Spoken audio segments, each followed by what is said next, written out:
De même que le commandement de ne pas tuer pose une limite claire pour assurer la valeur de la vie humaine.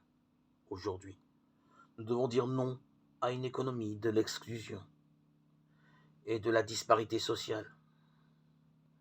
Une telle économie tue. Il n'est pas possible que le fait qu'une personne âgée réduite à vivre dans la rue meure de froid ne soit pas une nouvelle, tandis que la baisse de 2 points en bourse en soit une. Voilà l'exclusion. On ne peut plus tolérer le fait que la nourriture se jette quand il y a des personnes qui souffrent de la faim. C'est la disparité sociale.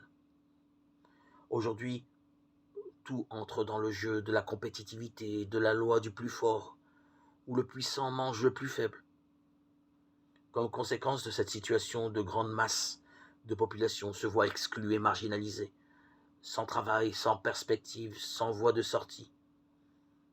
On considère l'être humain en lui-même comme un bien de consommation qu'on peut utiliser et ensuite jeter.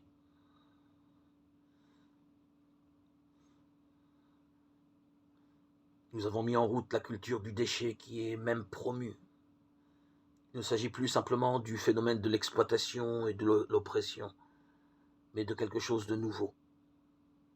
Avec l'exclusion reste touchée, dans sa racine même, l'appartenance à la société dans laquelle on vit. Du moment qu'en elle, on ne se situe plus dans les bas-fonds, dans la périphérie, ou sans pouvoir. Mais on est dehors.